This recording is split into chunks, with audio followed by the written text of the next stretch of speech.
कैसे हैं आप सब? उम्मीद करता हूँ अच्छे ही होंगे। जो मेरा भाई सऊदी अरब में ड्राइविंग जॉब में आना चाहती हो, आप लोग गाड़ी बहुत अच्छी तरीके से इंडिया में सीख के फिर आओ। सऊदी अरब में बहुत ही ज़्यादा स्पीड में गाड़ी चलता है, मतलब एकदम नीचे भी 100 है, 100 पे एकदम नीचे जाएगा तो 100 पे। जैसे कि अभी मैं जा रहा हूँ 100 पे। Here I come from the west side.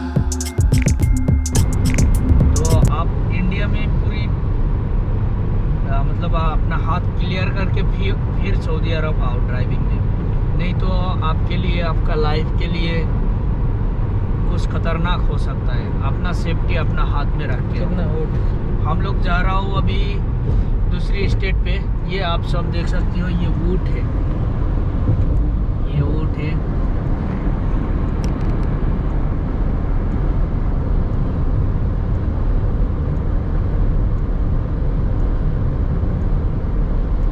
ये हमारा जैसा ही भाई लोग, ये सब ऊँट बकरी का काम में आता है, वो लोग इधर काम करता है, हमारा जैसा ही आदमी है।